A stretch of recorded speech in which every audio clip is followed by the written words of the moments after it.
I'm David Knowles, and this is Ukraine, the latest.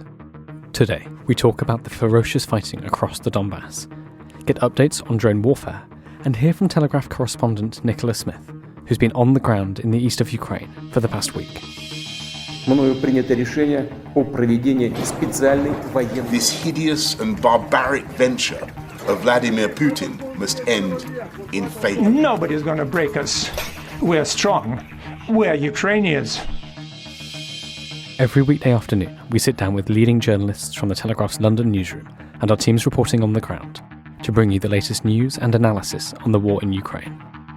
It's Wednesday, the 22nd of June, day 119. And today I'm joined by the Telegraph's Defence and Security Editor Dominic Nicholls, Assistant Foreign Editor Katie O'Neill, and Telegraph Correspondent Nicola Smith, who called us from her hotel in Poland as she heads home after spending weeks reporting from Ukraine. I started by asking Dom and Katie for the latest news from Ukraine. Hi David, hi everybody. It's been very violent as has been the pattern in recent days across the area, mainly artillery led. So Donbas is still getting an absolute pounding. Moderate Russian advances there, although I'm very conscious that we've been saying that for a few weeks now, and these moderate advances have never progressed any more than just moderate. But in the last 24 hours, there have been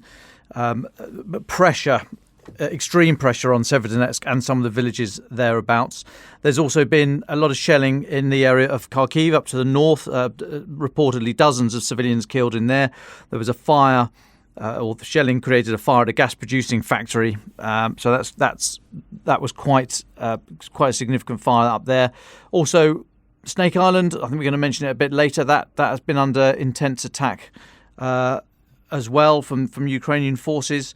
And the latest UK Defence Intelligence Assessment is saying that the self-proclaimed Donetsk People Republic forces, or the forces of the self-proclaimed Defence People's Republic, have lost 55% of their original strength. They're reporting 2,128 killed in action and nearly 9,000 wounded in action. So huge numbers there, and over 50% of the original strength of the so-called DPR. It just speaks of the violence, this attritional nature of the fight in the Donbas right now.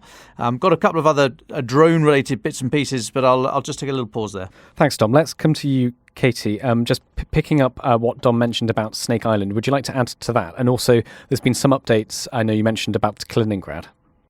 Yeah, so as Dom mentioned, Snake Island was subjected to a counterattack by the Ukrainians in recent days. And we've had some satellite images released from Maxar, which is that company in the States that has been really keeping a close eye on imagery from Ukraine from the skies, which has really helped to inform the picture of what's been unfolding throughout the war. But these images appear to show quite extensive damage to Snake Island. The Ukrainians are claiming to have damaged a Russian anti-aircraft system, a radar station, and other vehicles that have been stationed there.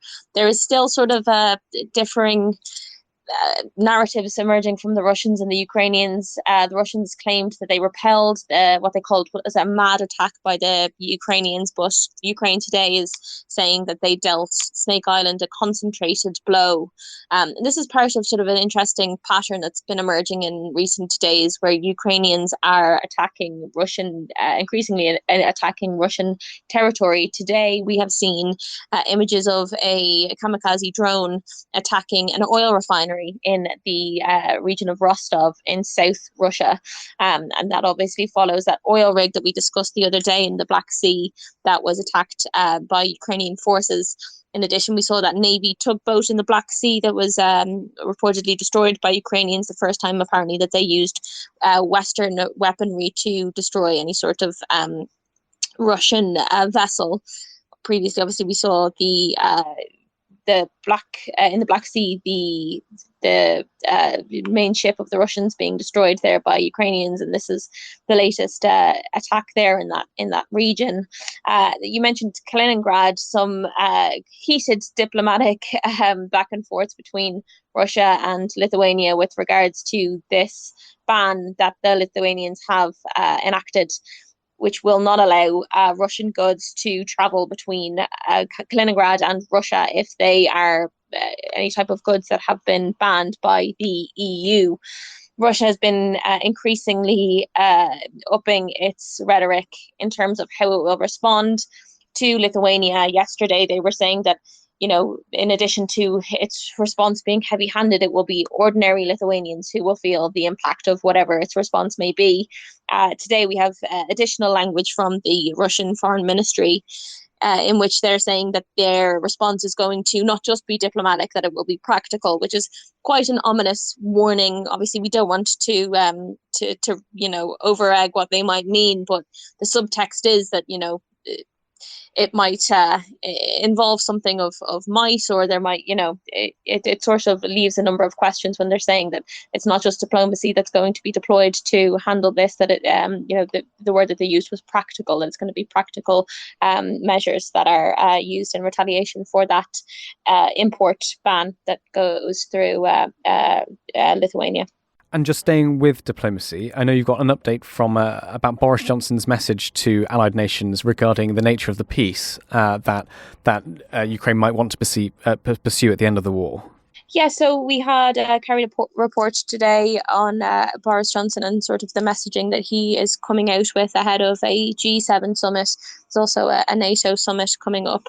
He has been a strong ally of Zelensky throughout the war. They were speaking several times a week, and he's been indeed applauded by the Ukrainians and by President Zelensky himself for the strong show of support that he's exhibited throughout the invasion. But we carried a report today in which Boris is saying and sort of urging other countries in the West not to push Zelensky to settle for a subpar deal.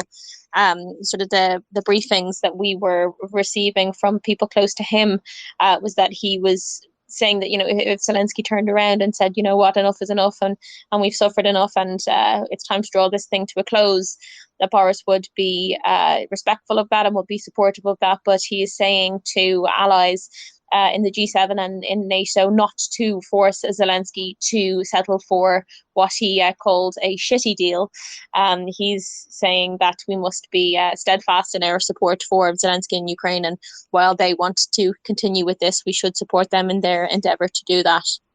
And just one more update from you, Katie, if I may. I know you have to run back to the foreign desk, so thank you so much for your time. But there's been a delivery of German weapons to the front, or to Ukraine at least. Can you tell us about that? Yeah, I mean, this has been a huge the source of contention in recent weeks, indeed since the war began. What level of support Germany was going to provide. Germany and Scholz have been accused of being quite slow in their delivery of weaponry to Ukraine and in their level of support, both in terms of diplomacy and in the actual weaponry that they are sending to the front line.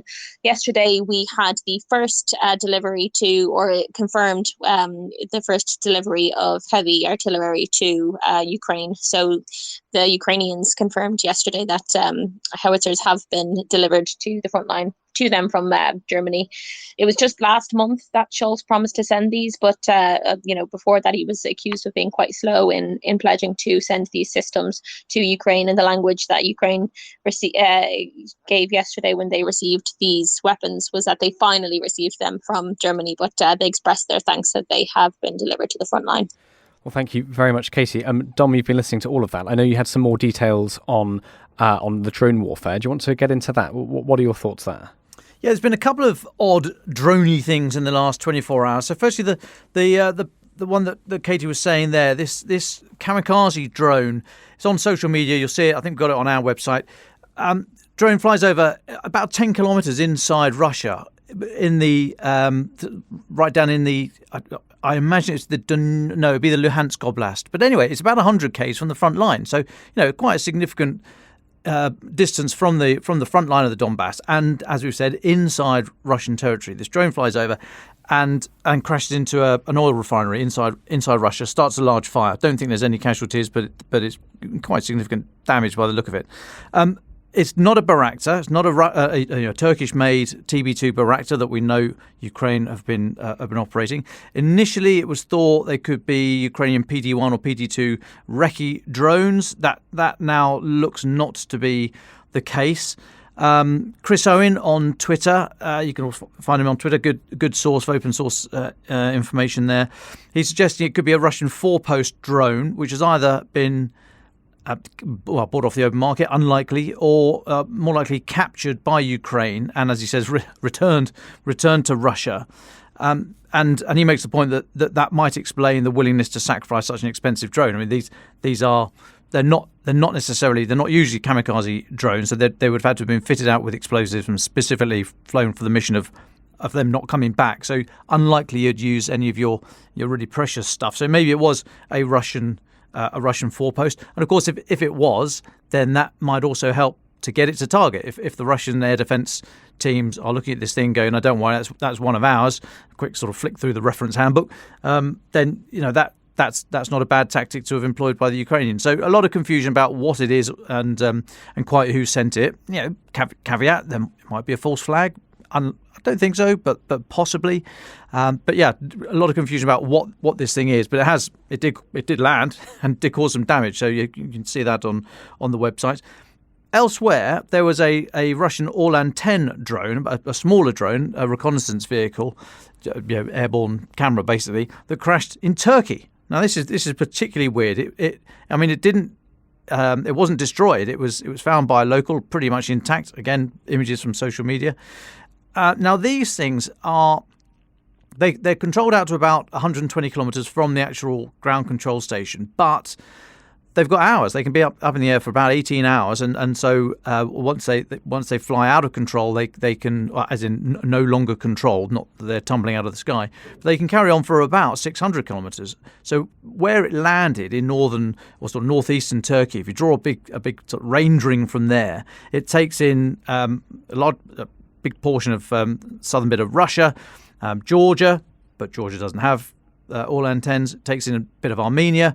It also takes in a small slice of Iran, North Iraq, and North Syria. Well, they're very, very unlikely to have come from there. Now, whether this is a Russian unit training, and you only have to look at the British Army's underwater drone championships from last week to see another watchkeeper that's it didn't hit the deck; it hit the water. These things go wrong. You got to train hard, fight easy, is the old expression. You train as you wish to fight.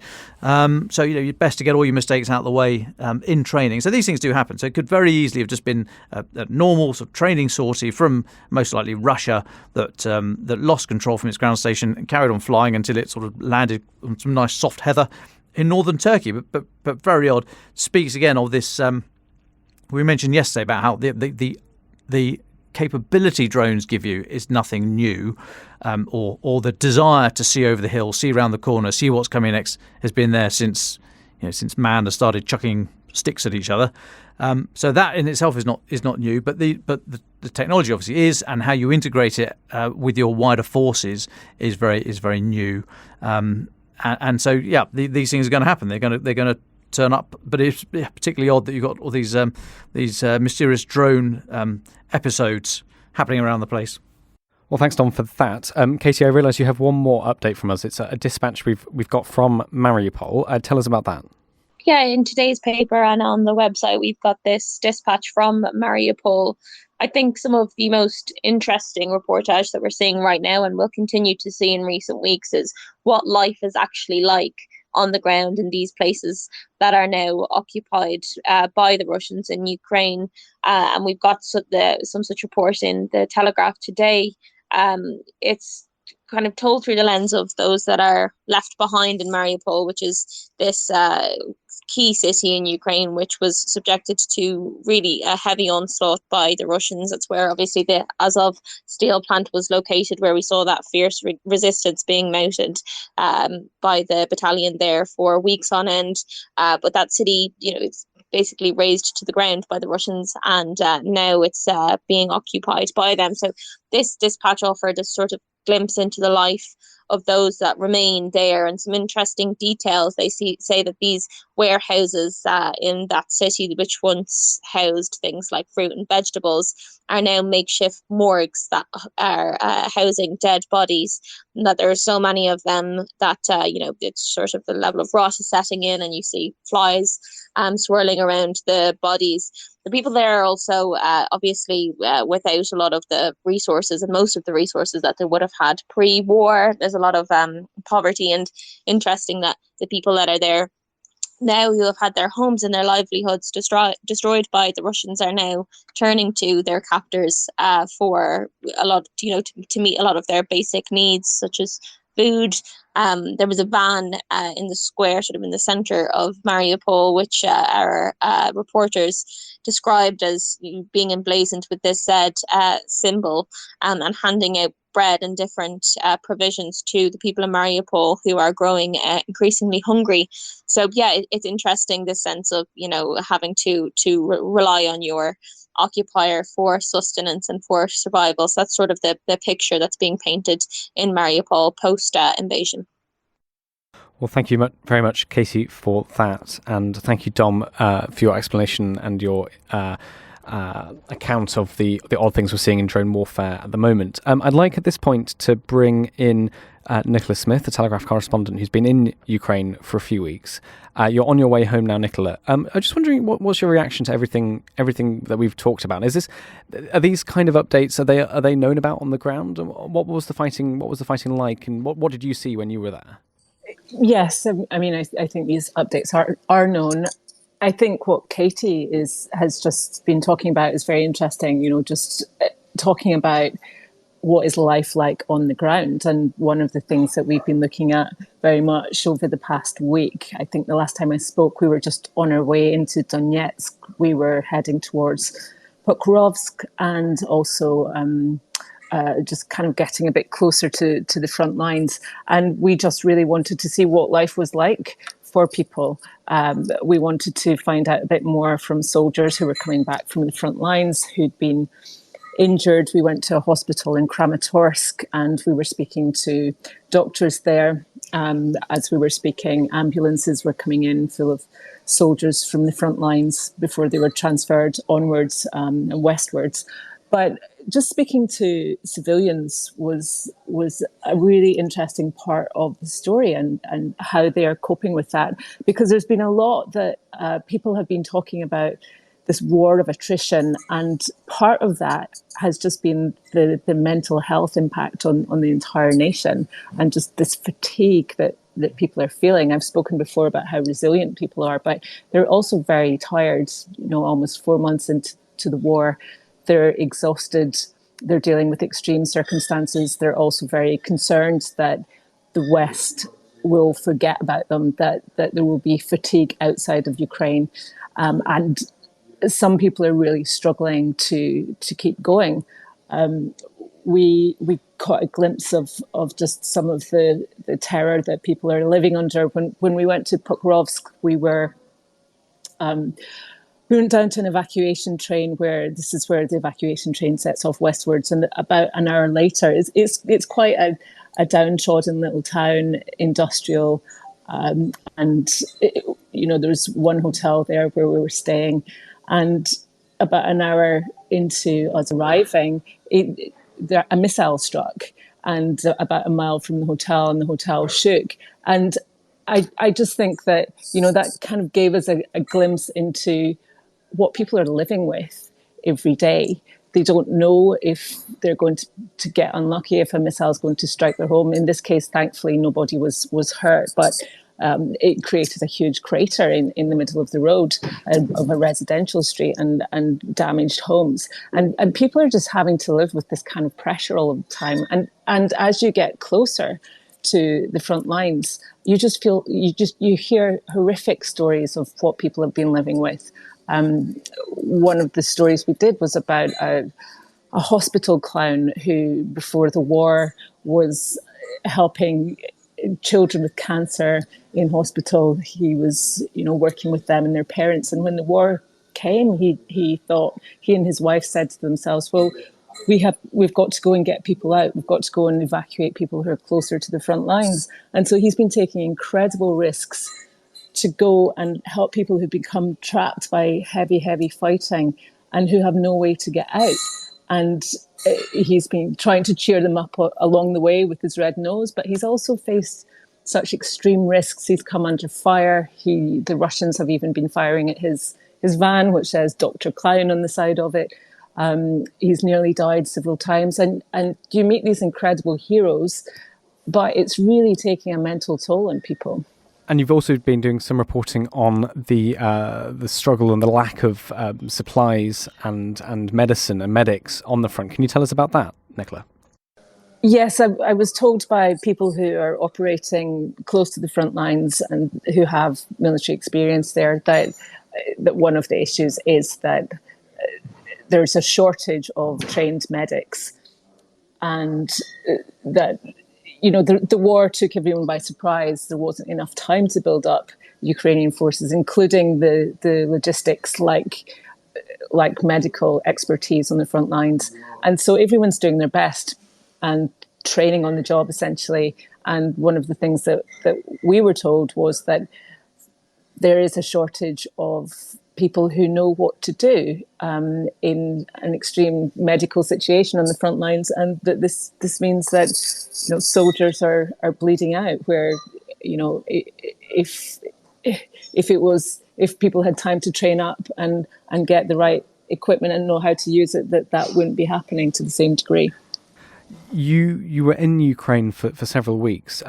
You're now, as I understand, on your way home to Taiwan. Are there particular memories or stories that really stand out for you that you'll take back?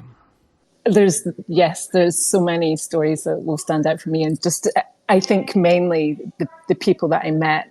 I'll never forget Jan the clown, who was just incredibly brave. I met so many brave people, but he was up among the best of them. That he was taking huge risks to go and rescue families who were sheltering in their basements. They had no food, no water. There was constant incoming shelling, and he described how his convoy was hit and they had to rush behind a blazing building to hide, and thankfully he made it out. I've met other people who are also taking incredible risks to rescue civilians. We haven't published that story yet, so I don't want to say too much, but there's huge bravery from not only the military and soldiers on the front lines who we've met, and untrained soldiers, who in one of our stories we spoke to a welder who had just signed up for as a volunteer and gone to the front lines. And so you meet people like that. You meet people who've really risen to the occasion. They've been tested by extreme circumstances, and they've found some strength within themselves to do things that they just never thought they could do. But I think also I'll really remember some of the civilians that we met, especially the old people, because now a lot of the families and a lot of the young people have managed to evacuate and managed to get to safer places, which is still has its own hardships. It's never easy to leave your home and your life behind.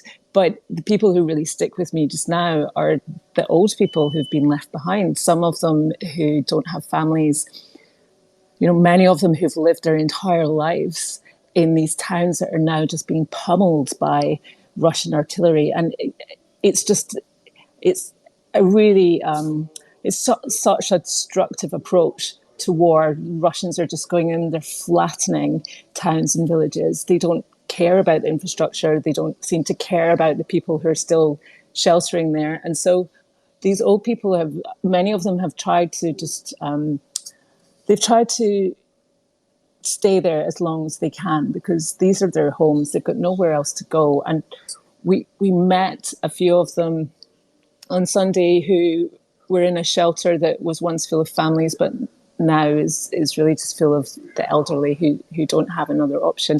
And there was one woman, Nadezhda, who I just don't think I'll ever forget her. She was 92 and she had come from Severodonetsk and she'd lived there her entire life. And she was just she was lonely. She was so upset. She just wanted to go home, and she had nowhere else to go. And she said to us, I just want to die, because, what is there that's left for me? And it's so heartbreaking. It's so rage inducing that these old people have been forced into this situation, that they'll never be able to go back home. We hope that eventually many of the younger people will be able to, but for many of these old people, this is it. I mean,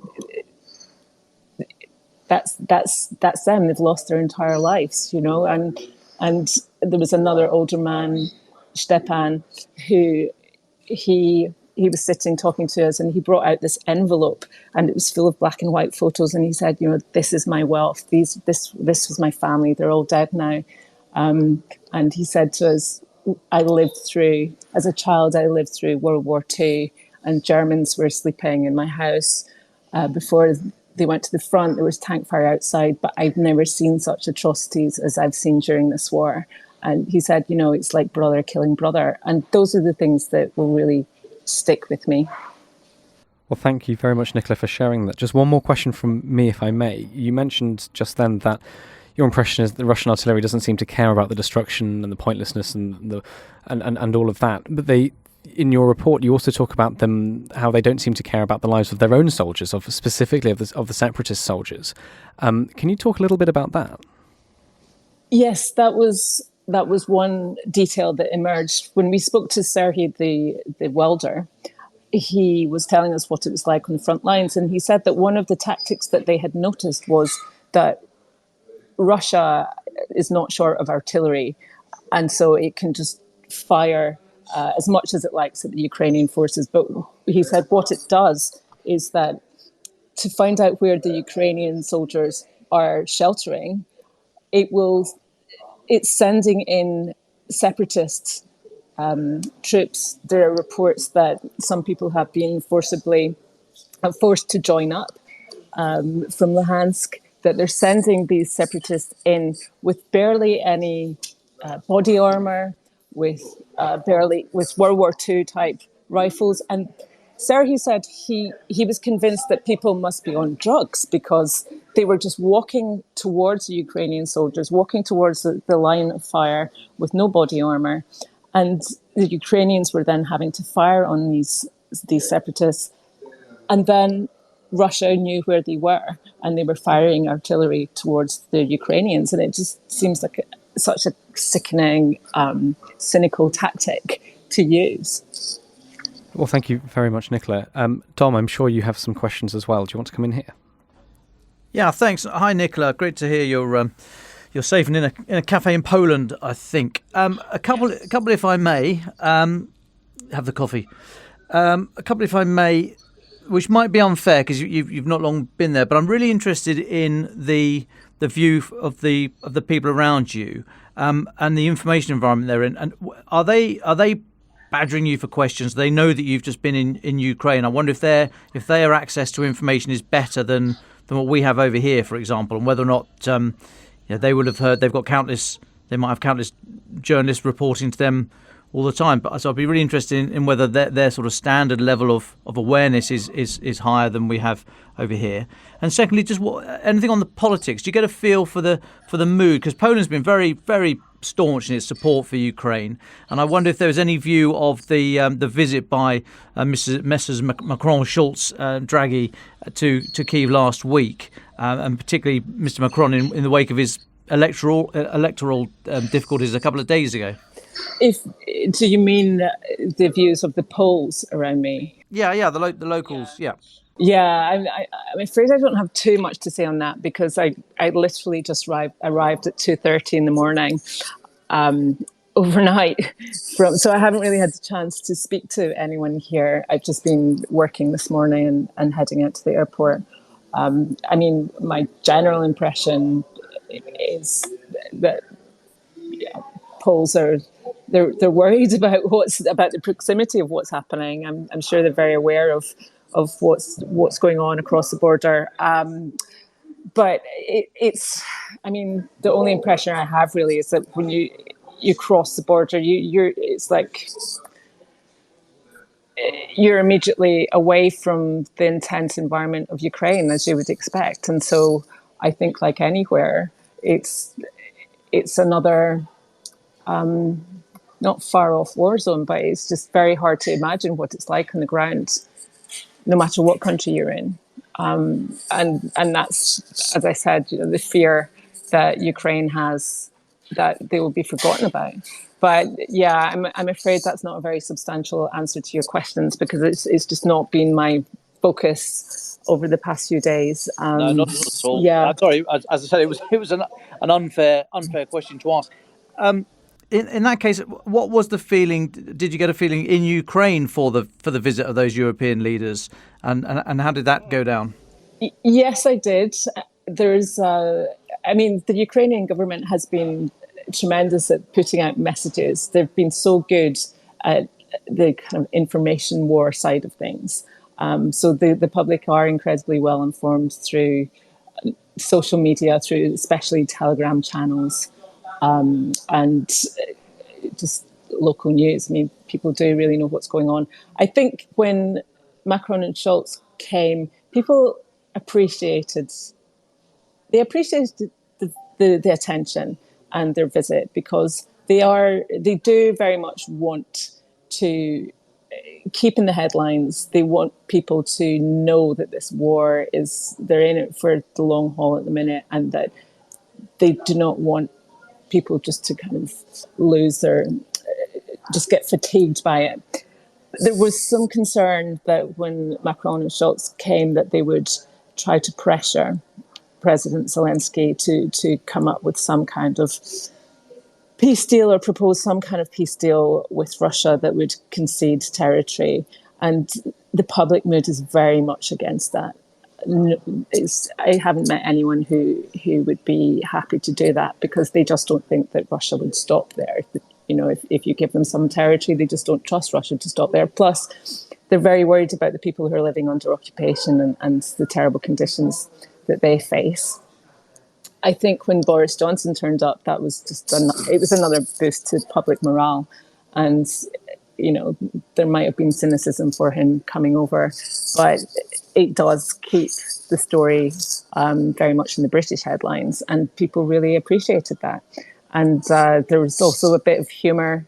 There were a lot of memes going around on the internet about, showing Boris Johnson being upset by Macron kissing President Zelensky on the cheek, and people were kind of having a laugh about that as well.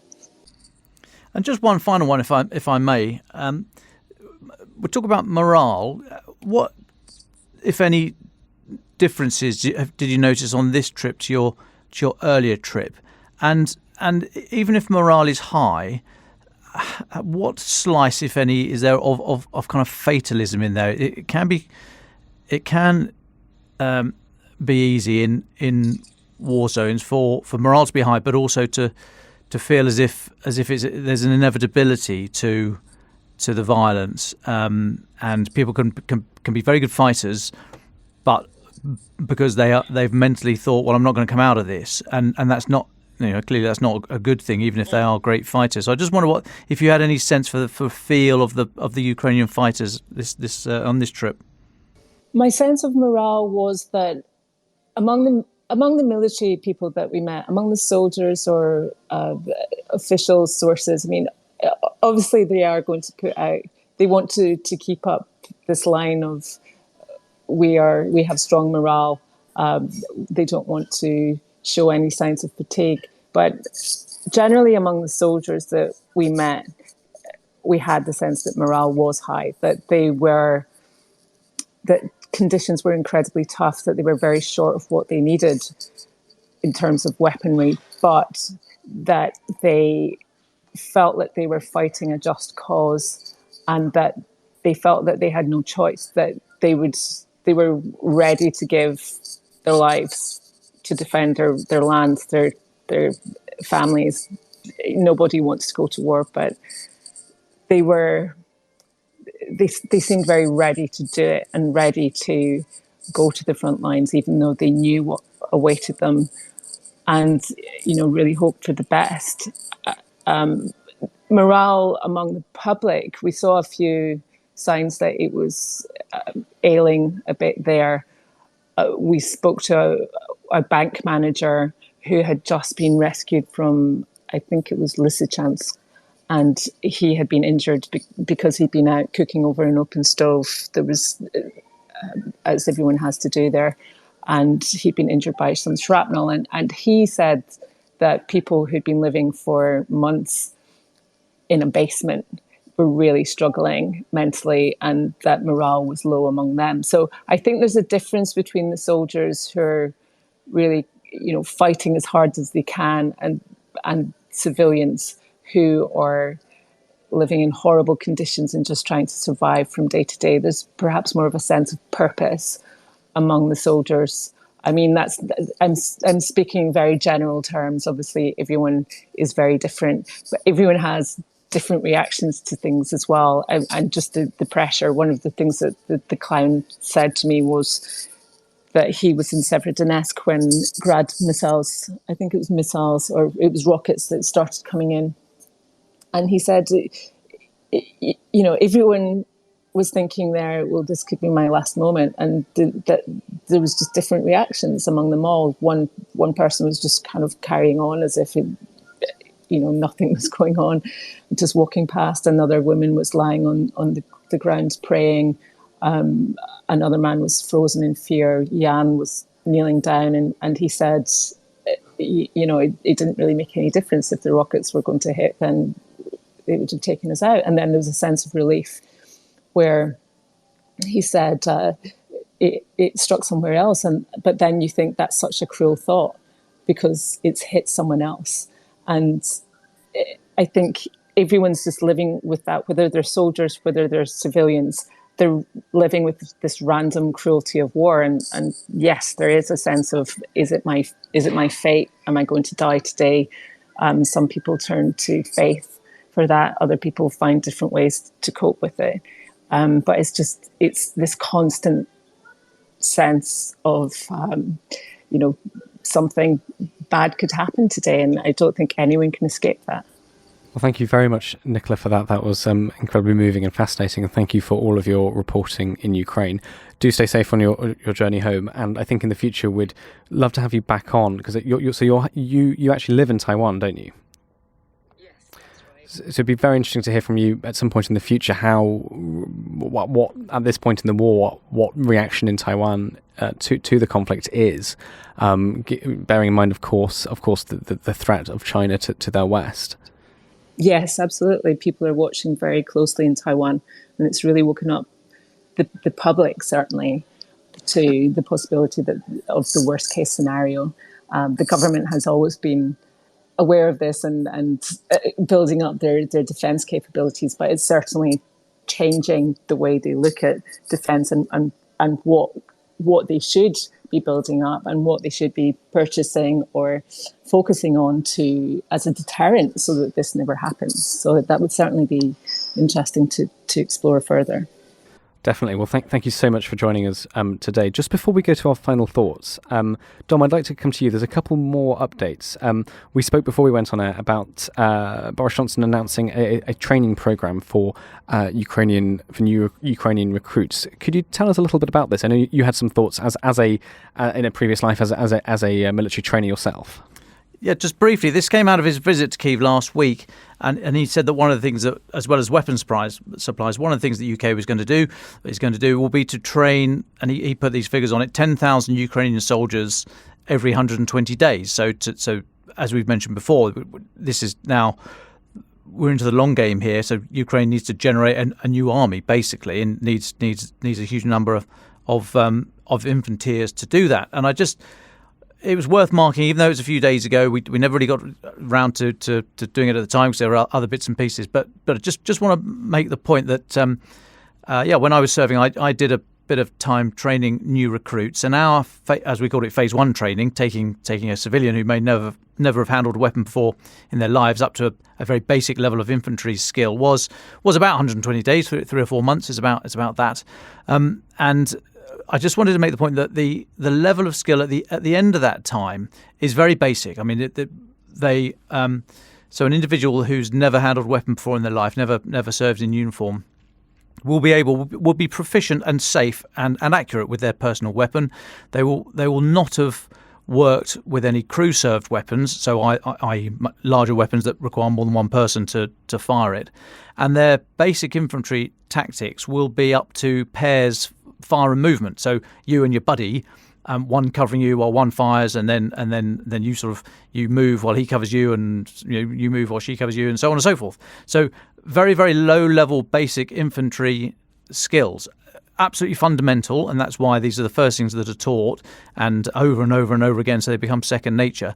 But it's really a low-level skill. And I just wanted to make the point that, I mean, those numbers are great, 10,000 every 120 days. But then in the British military model, they then go on to, wait for it, people, phase 2 training. And at phase 2 training, you then go and specialise in whatever you're going to be. So if you're an engineer, you go and learn how to build bridges. If you're a logistician, you go out stack blankets and have very important lists of vital equipments. If you're a logistician, I should hasten to add. So phase 1 training, that first 120 days, is very basic indeed, and so it's good, and it is a real commitment from the UK training establishment, because they're maxed out training the British Army. So it is a good commitment, but I just wanted to put some reality around that announcement. But it's good. I'm not knocking it. It's well worth it, but we shouldn't expect these people to be coming out and conducting deep special ops raids as soon as they finish the 120 days. Thanks, Tom. And just very quickly before we move to our final thoughts, we've seen today the drone, these interesting, as you mentioned, these interesting drone strikes inside Russian territory. But on the Ukrainian side, the Ukrainians have claimed that they've found some spies as well. Can you tell us about that? Yeah, this was a report that came out yesterday.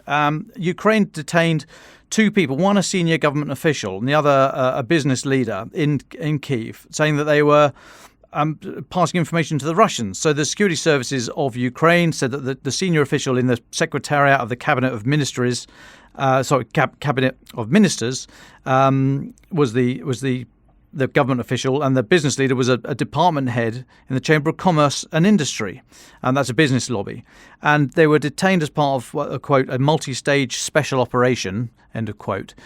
So as we've seen, most notably at the start of this whole thing, where there were thought to be these either Russian special ops forces or sleeper agents or civilians that have been there for ages, same thing, I guess, looking for President Zelensky and other targets of note. There's still this hunt on for these people who are providing information to Russia, and there's some very, very clever ways of going about it. I mean, I haven't got time to discuss it here, but people using sort of online gaming applications and geotagging themselves as they're hunting for X, Y, and Z as part of the game.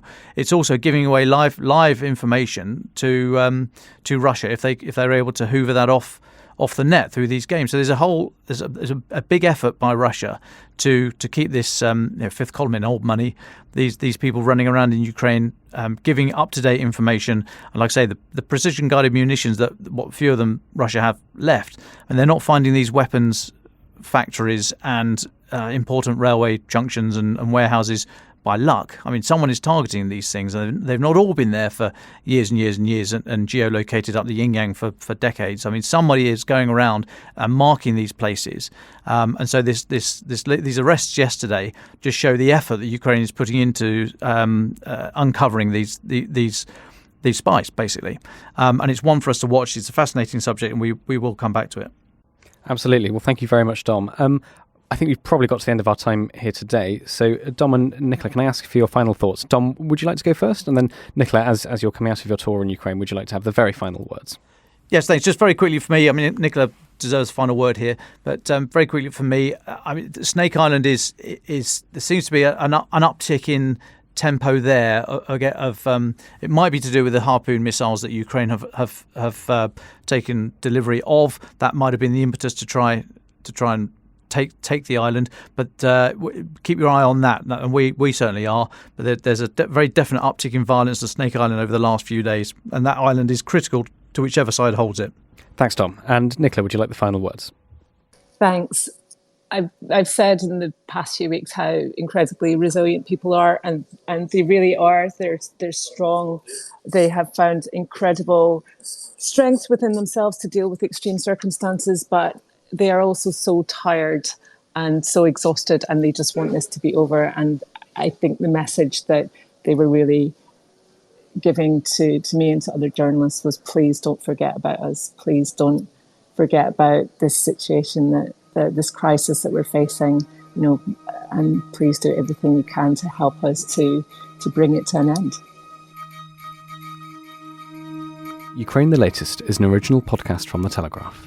To stay on top of all of our Ukraine news, analysis and dispatches from the ground, subscribe to The Telegraph. You can get your first 30 days completely free at telegraph.co.uk/audio. You can listen to this conversation live at 1 p.m. each weekday on Twitter Spaces. Follow The Telegraph on Twitter so you don't miss it. If you enjoyed this podcast, please consider following Ukraine the Latest on your preferred podcast app and leave a review, as it helps others find the show. You can also get in touch directly with us by emailing podcasts@telegraph.co.uk. We do read every message. Ukraine the Latest is produced by Louisa Wells and Giles Gear, and today on Twitter, Sophie Coe.